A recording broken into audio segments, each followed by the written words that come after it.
La cuisine sent le caldo d'os et le romarin. Marguerite Vasseur descend l'escalier de pierre avec son coffre de voyage, persuadée que personne ne la verra partir à cette heure. Mais Madame Roux est déjà là, les mains immobiles sur la table de cuivre, les yeux qui ont vu 30 ans de secret. « Vous partez » dit-elle sans surprise. Marguerite pose le coffre. La petite va mieux. La cuisinière ne bouge pas.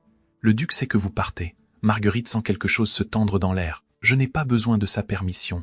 Un silence. Puis la question qui change tout. Pourquoi a-t-il fermé les grilles? Marguerite regarde la cuisinière sans comprendre. Kells Grills, toute cette nuit. Après le courrier, Madame Roux pousse le cahier de menu vers elle. Un registre épais, taché de graisse et d'encre. Les pages sont ouvertes sur des dates soulignées au charbon. Regardez les dates petites. Et demandez-vous pourquoi un homme qui n'a jamais fermé une porte de sa vie vient de verrouiller les siennes. Marguerite prend le cahier. Les dates sont espacées. Mars, juin, septembre, décembre, et à côté de chacune une note manuscrite, Almandra Confitada, Monsieur Gérard. Elle lève les yeux vers Madame Roux. La cuisinière la regarde avec une expression qu'elle ne peut déchiffrer. Pas de la peur. Quelque chose de plus lourd, de plus ancien. Vous avez soigné la petite pendant 6 semaines, Madame Vasseur. Vous avez noté ses symptômes. Vous avez vu les crises. Marguerite sent son cœur battre plus vite. Elle connaît ces dates. Elle les a notées dans son propre carnet. Les fièvres, les vomissements, les sueurs nocturnes qui laissaient Céleste tremblante dans son lit. Chaque fois que Monsieur Gérard vient, il apporte un cadeau pour la petite. Toujours le même. Des almandras confitada dans une boîte en bois. Marguerite referme le cahier d'un coup sec. Qu'est-ce que vous êtes en train de me dire? Madame Roux se lève lentement. Elle va vers le placard et en sort une petite boîte en bois. Elle la pose sur la table entre elles. Je suis en train de vous dire que la petite ne va pas mieux parce que vous êtes une bonne sage-femme. Elle va mieux parce que Monsieur Gérard n'est pas venu depuis 4 semaines. Marguerite ouvre la boîte. Les almandras sont encore là, dorées, parfaites. Elle en prend une et la porte à son nez. L'odeur est sucrée. Mais en dessous, quelque chose d'autre, quelque chose d'amer. Elle repose l'almandra comme si elle brûlait. Le duc sait. Ce n'est pas une question. Madame Roux hoche la tête depuis 1 an. Et il n'a rien fait. La cuisinière la regarde avec une expression qui ressemble à de la pitié. Il ne peut pas. Marguerite sent la colère monter. Pourquoi?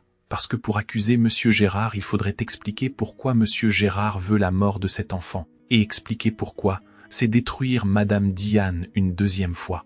Le nom flotte dans l'air comme de la fumée. Madame Diane, la duchesse morte il y a 2 ans, celle dont personne ne parle, celle dont le portrait dans le grand salon a été tourné face au mur. Marguerite ramasse son coffre. Je vais voir le duc. Les grilles sont fermées, petite. Alors il va les ouvrir. Elle sort de la cuisine sans attendre de réponse. Derrière elle, Madame Roux reste immobile, les mains posées sur le cahier de menu, et pour la première fois en 2 ans, elle permet à l'espoir de prendre racine. Le bureau du duc est au 2e étage, dans l'aile ouest. Marguerite ne frappe pas. Elle entre directement. Augustin de Montclair est debout près de la fenêtre. Il ne se retourne pas quand elle entre. Il a 34 ans mais en paraît 10 de plus ce matin. Les épaules raides, les mains croisées dans le dos. Ouvrez les grilles. Il ne bouge pas. Non, je ne suis pas votre prisonnière. Non, vous êtes en danger. Marguerite pose le coffre avec un bruit sourd. De qui? Augustin se retourne enfin. Ses yeux sont gris, fatigués. Il n'a pas dormi. Elle le voit dans la façon dont il tient sa mâchoire, dans la tension de ses épaules. Je ne peux pas vous le dire. Pourquoi? Parce que la réponse détruit quelqu'un qui ne peut plus se défendre. Marguerite comprend immédiatement. Votre femme. Il ne répond pas. Mais quelque chose passe dans son regard. Quelque chose qui ressemble à de la surprise. Et à autre chose. Du soulagement peut-être. Comment savez-vous? Parce que dans cette maison tout le monde chuchote autour du même silence. Et les silences ont la forme de ce qu'ils cachent. Il s'appuie contre le bureau. Pour la première fois, elle le voit sans la composure qu'il porte comme une armure. Il a les traits d'un homme qui dort 3 heures par nuit depuis 2 ans. Qui veille, qui guette, qui protège quelque chose qu'il ne peut nommer. Madame Roux m'a montré le cahier de menu. Augustin ferme les yeux. Elle n'aurait pas dû, elle a bien fait. Vous ne comprenez pas. Alors expliquez-moi. Il secoue la tête. Je ne peux pas Marguerite sans la colère monter de nouveau. Mais cette fois ce n'est pas une colère froide. C'est quelque chose de plus profond, de plus personnel. Ouvrez les grilles ou dites-moi la vérité. Mais ne me demandez pas de rester dans une maison dont je ne comprends pas les murs. Augustin la regarde longuement. Puis il dit « Donnez-moi 3 jours. » Pourquoi 3? Parce qu'il arrive dans 3 jours. Et quand il sera là, vous comprendrez pourquoi les grilles sont fermées. Marguerite sent un frisson glacé remonter sa nuque. Une menace qui prend forme. Qui arrive? Mon cousin. Gérard de Montclair. Le nom tombe comme une pierre dans l'eau. Marguerite se souvient des dates dans le cahier. Des almendras confitadas. De l'odeur amère sous le sucre. 3 jours, répète Augustin. Après je vous dirai tout. Elle le regarde. Il ne détourne pas les yeux. Et pour la première fois depuis qu'elle est arrivée dans cette maison, elle voit quelque chose qui ressemble à de la supplication. D'accord. Il hoche la tête. Merci. Elle prend son coffre et sort. Mais avant de fermer la porte, elle se retourne. Monsieur le duc. Oui, si vous mentez, je pars. Avec Céleste. Il ne répond pas. Mais elle voit sa mâchoire se serrer. Et elle sait qu'il a compris. Les 3 jours qui suivent sont étranges. Marguerite continue à soigner Céleste. La petite va mieux. Elle a repris des couleurs. Elle rit de nouveau. Mais elle s'accroche à Marguerite avec une intensité qui lui serre le cœur. Tu ne vas pas partir, dit. Marguerite brosse les cheveux de Céleste. Ils sont fins. Blondes. Ils ont la texture des cheveux d'enfant qui a été malade longtemps. Non, je reste. Maman est partie. Marguerite pose la brosse. Je sais. Elle ne m'a pas dit au revoir. Elle était malade, ma chérie. Céleste se retourne. Ses yeux sont gris. Comme ceux de son père. Papa dit qu'elle est au ciel. Mais je ne sais pas où c'est. Marguerite prend la petite main dans la sienne. C'est un endroit où on n'a plus mal. Alors pourquoi elle ne revient pas? Si elle n'a plus mal, elle pourrait revenir. Marguerite sent sa gorge serre. Elle pense à son mari, à la fièvre qu'il a emportée en 3 jours, à la façon dont il a dit son nom à la fin. Une fois, puis plus rien, parce que ceux qui partent ne reviennent pas, Céleste. Mais il reste ici. Elle pose la main de la petite sur son propre cœur, et ici, elle la pose sur le cœur de Céleste. La petite ferme les yeux. Tu ne vas pas partir. Non, promis. Marguerite hésite, puis elle dit promis. Cette nuit-là, elle veille Céleste jusqu'à ce qu'elle s'endorme. Quand elle se lève pour partir, elle trouve Augustin dans l'embrasure de la porte. Il ne dit rien. Il la regarde juste, et elle voit dans ses yeux quelque chose qu'elle n'a jamais vu chez un homme. De la gratitude. Et autre chose. Quelque chose de plus dangereux. Ils restent là séparés par le lit où Céleste dort. Puis Céleste bouge dans son sommeil. Elle tend une main. Marguerite s'y penche pour la border. Augustin fait de même. Leur front se frôle au-dessus de l'enfant endormi. Elle sent son souffle contre sa joue. Chaud, régulier, proche. Aucun des deux ne recule, pas tout de suite. Céleste se calme. Sa respiration redevient profonde. Et seulement alors, Marguerite se redresse. Augustin aussi. Mais quelque chose a changé. Quelque chose qu'aucun des deux ne peut nommer. Bonne nuit, Madame Vasseur. Bonne nuit, Monsieur le Duc. Il sort. Elle reste. Et elle se demande ce qui vient de se passer. Le lendemain, Marguerite remarque quelque chose qu'elle n'avait pas vu avant. Augustine n'y dort pas. Elle le sait parce qu'elle le croise dans les couloirs à des heures où personne ne devrait être debout. 3 heures du matin. 4 heures. Il marqué. Il vérifie les portes. Il regarde par les fenêtres. Elle le suit une nuit. Elle ne sait pas pourquoi. Peut-être parce qu'elle est sage-femme et qu'elle ne peut pas s'empêcher de diagnostiquer. Peut-être parce qu'elle commence à comprendre qu'il protège quelque chose. Quelqu'un. Il s'arrête devant la porte de l'aile, celle qui mène aux anciennes chambres, celles qui sont fermées depuis la mort de la duchesse. Il pose la main sur la porte, puis il ferme les yeux. Et Marguerite voit quelque chose qu'elle n'aurait pas dû voir, de la douleur. Brute, non filtrée. Elle fait un pas en arrière, le plancher craque. Augustin se retourne d'un coup. Madame Vasseur, pardonnez-moi, je ne voulais pas. Vous ne dormez pas non plus. J'ai l'habitude de veiller. Il la regarde. Moi aussi. Il reste là dans le couloir sombre. 2 personnes qui ne dorment pas. 2 personnes qui veillent. Et Marguerite comprend que ce qu'elle ressent pour cet homme n'est pas de la pitié. C'est quelque chose de plus compliqué, de plus dangereux. Pourquoi vous ne dormez pas, monsieur le duc? Il ne répond pas tout de suite. Puis il dit, parce que si je dors, je ne peux pas protéger ma fille. De qui? De quelqu'un qui vient avec des cadeaux et un sourire. Marguerite sent son pouce accélérer dans ses tempes. Votre cousin. Augustine hoche la tête. Il arrive demain. Alors demain, vous me direz tout. Oui. Et vous ouvrirez les grilles. Il hésite. Puis il dit, si je peux. Marguerite s'approche. Elle ne sait pas pourquoi. Elle se tient devant lui. Assez près pour voir les cernes sous ses yeux. Assez près pour sentir l'odeur de tabac et de papier qui s'accroche à lui. Vous ne pouvez pas protéger tout le monde. Monsieur le duc, pas tout seul. Il la regarde. Et pour la première fois, elle voit quelque chose céder dans son regard. Une digue qui lâche enfin. Non, je ne peux pas. Elle tend la main. Elle ne sait pas ce qu'elle va faire. Mais avant qu'elle puisse toucher son bras, il recule. Bonne nuit, Madame Vasseur. Il part. Elle reste. Et elle comprend que ce qu'elle vient de voir n'était pas du rejet. C'était de la peur de ce qui pourrait arriver s'il acceptait de l'aide, s'il acceptait de ne plus être seul. Le 3e jour, les domestiques sont agités. Monsieur Gérard arrive dans l'après-midi. Madame Roux prépare un dîner. Elle ne parle pas, mais ses mains tremblent quand elle coupe les légumes. Marguerite descend à la cuisine. Vous l'avez déjà vu. Madame Roux ne lève pas les yeux. Oui, comment est-il? La cuisinière pose son couteau. Charmant. Le mot tombe comme du poison. Marguerite comprend immédiatement. Les hommes dangereux ne sont jamais ceux qui ont l'air dangereux. Ce sont ceux qui sourient, ceux qui apportent des cadeaux, ceux qui disent les bonnes choses. Le duc va le laisser entrer. Il ne peut pas faire autrement. Monsieur Gérard est son cousin, son héritier présomptif. Il a le droit de venir, même si. Marguerite sent une rage sourde lui brûler la poitrine. C'est de la folie. Madame Roux la regarde enfin. Non, petite. C'est de la noblesse. On ne peut pas accuser un noble sans preuve. Et même avec des preuves, il faut une raison. Et la raison détruit Madame Diane. Alors on laisse mourir une enfant pour protéger la mémoire d'une femme morte. On ne laisse rien faire. On attend. On veille. Et on espère que quelqu'un sera assez courageux pour dire la vérité. Marguerite comprend que Madame Roux parle d'Augustin. Mais elle comprend aussi autre chose. La cuisinière parle d'elle. Vous voulez que je dise quelque chose. Je veux que vous fassiez ce que vous savez faire. Vous êtes sage-femme. Vous lisez les corps. Vous voyez ce que les autres ne voient pas. Et qu'est-ce que je suis censé voir? Madame Roux se penche vers elle. Vous êtes censé voir ce que j'ai vu il y a 2 ans. Le jour où Madame Diane est morte, Marguerite Saint-Saëns sang Essie Glacer. Qu'est-ce que vous avez vu? De la poudre blanche, sur la table, près de la théière.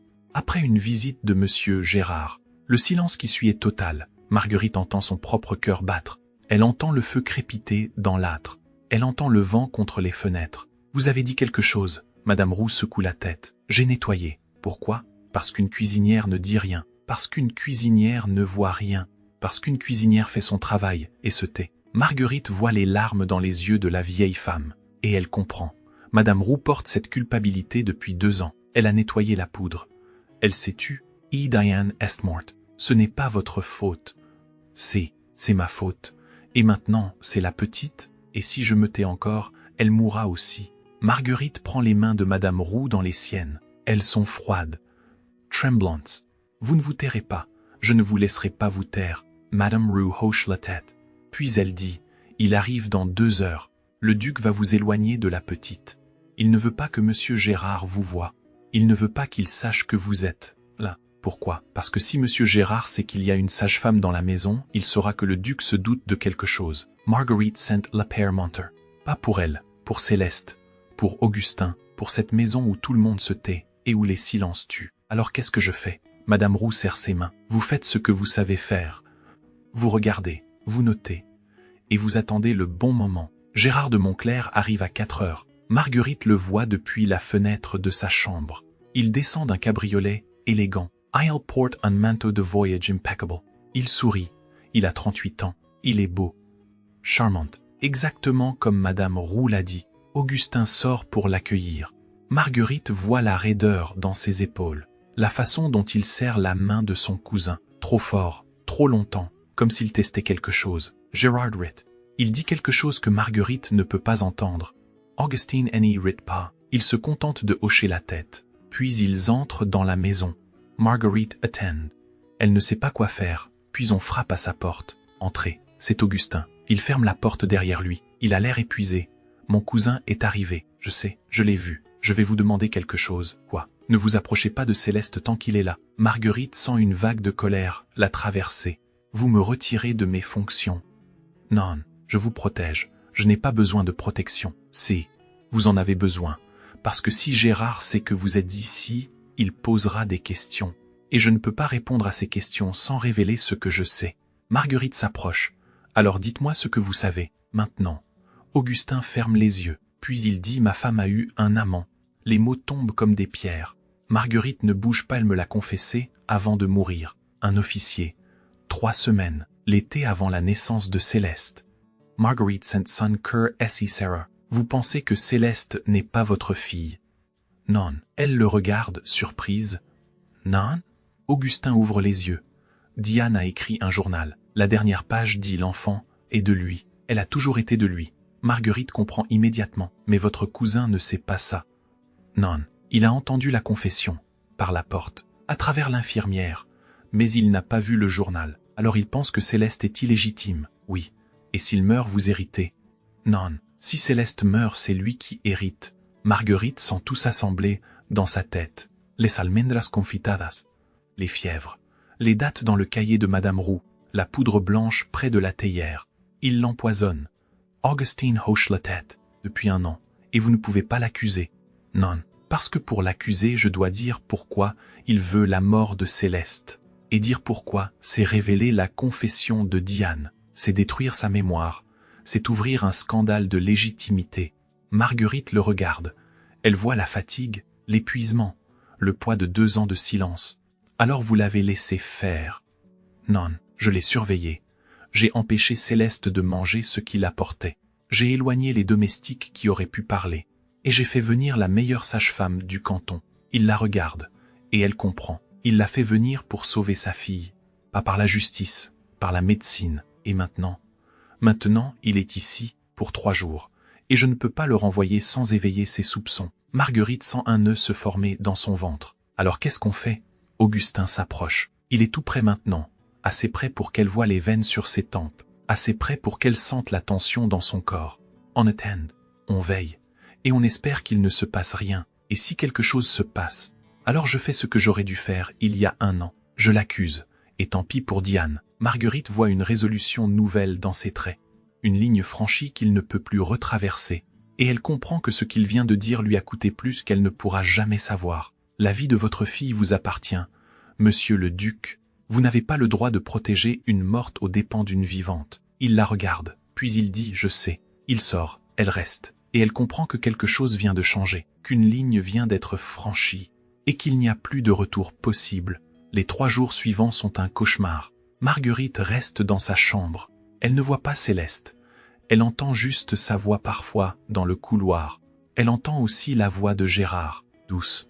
« Charm Auntie, empoisonnée, ma chère petite, tu as l'air en meilleure santé. Oui, oncle Gérard, ton père prend soin de toi. Oui, et Marguerite aussi. » Un silence. Puis Marguerite retient son souffle derrière la porte. « Ma sage femme. Ah, je ne savais pas que tu avais besoin d'une sage-femme. J'ai été malade. Vraiment, oui, mais maintenant je vais mieux. C'est merveilleux. » Marguerite n'entendait pas. Puis la voix d'Augustin, froide, contrôlée. « Céleste, va dans ta chambre. »« Mais papa. » Maintenant, la petite obéit. Marguerite entend ses pas s'éloigner. Puis le silence. « Lord, Dangeriax, unsage femme, Augustine, Céleste a été malade.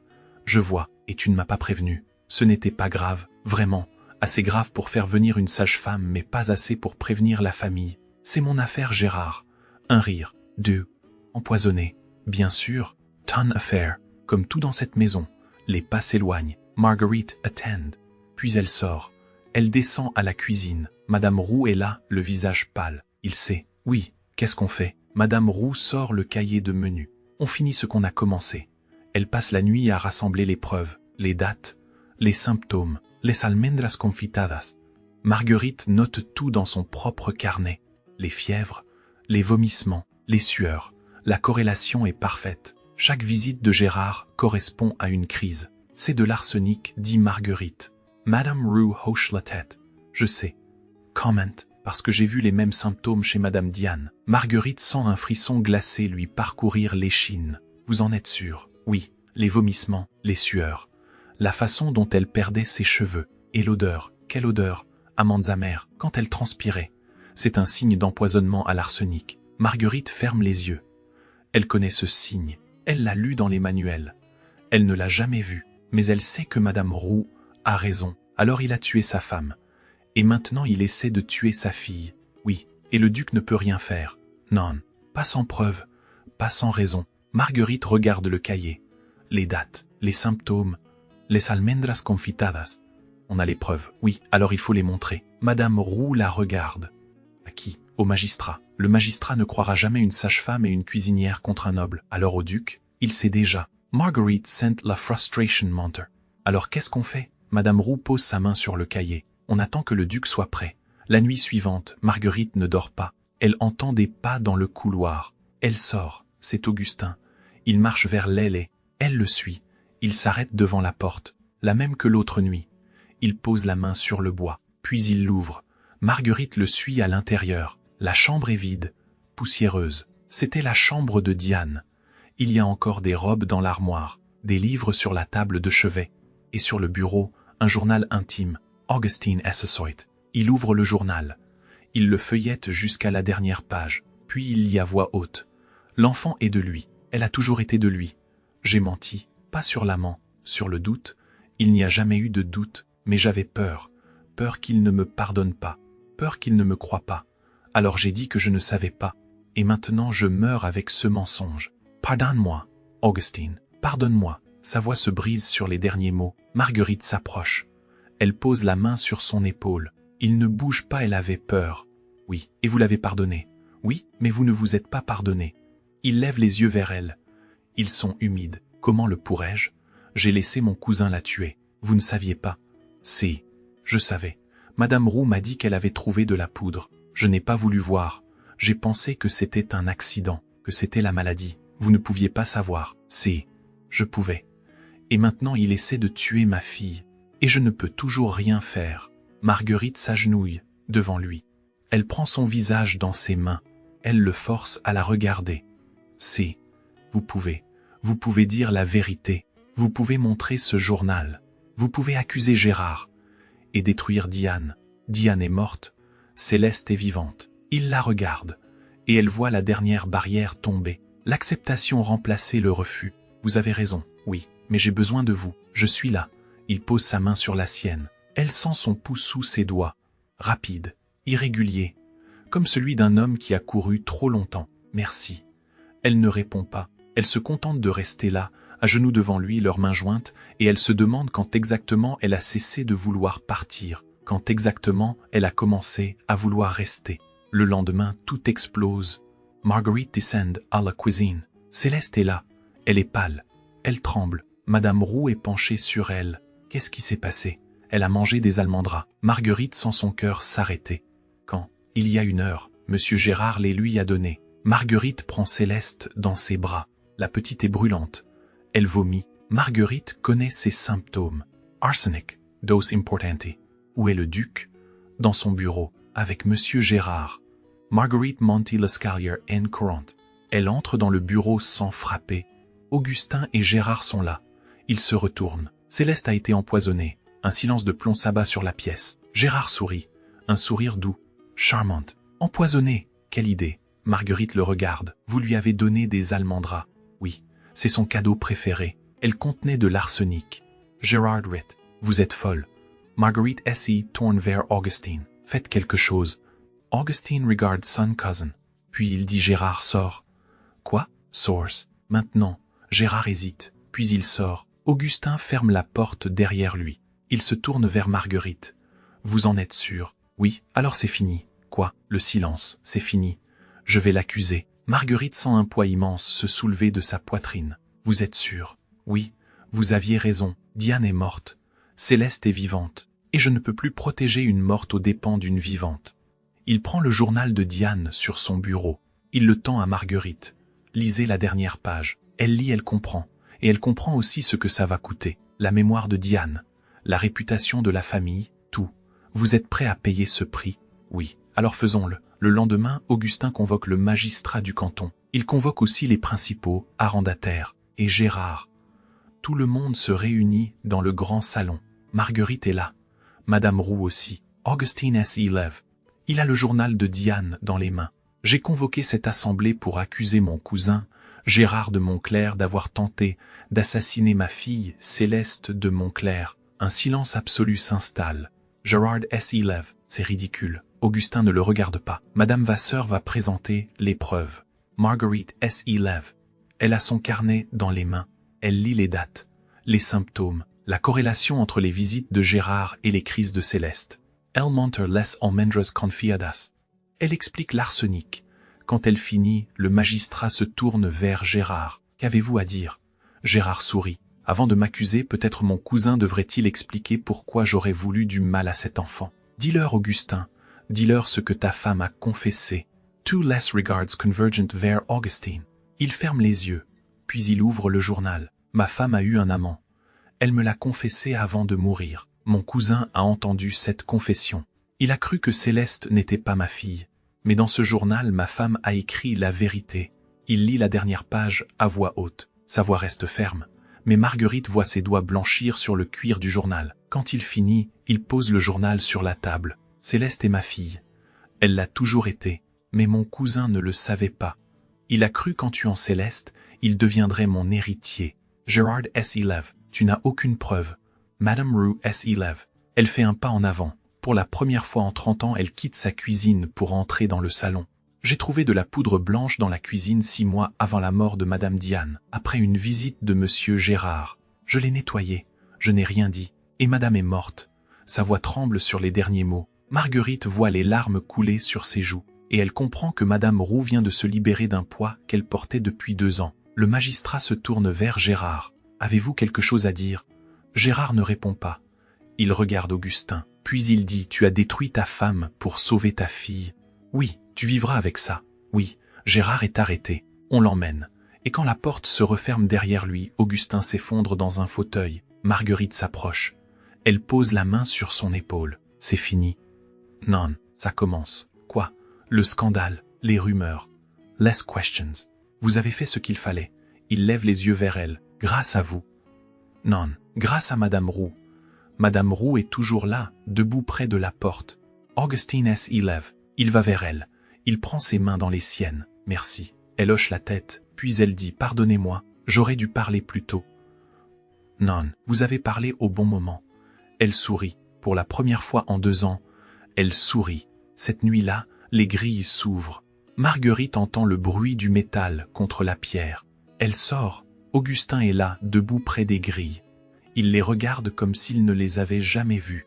Elles sont ouvertes. Oui, vous pouvez partir. Marguerite regarde les grilles. Elle pourrait partir. Elle pourrait franchir ces grilles et ne jamais revenir. Mais quand elle se tourne vers Augustin, elle sait qu'elle ne partira pas. Je ne suis pas restée parce que les grilles étaient fermées. Augustin, c'est la première fois qu'elle l'appelle par son prénom. Il la regarde surpris. Je suis restée parce que votre fille avait besoin de moi. Elle fait un pas vers lui. Et maintenant elle n'est plus la seule. Elle pose la main sur sa poitrine. Elle sent son cœur battre sous la chemise. Rapide. Forte, vivante. Il pose sa main sur la sienne. Puis il se penche et il l'embrasse.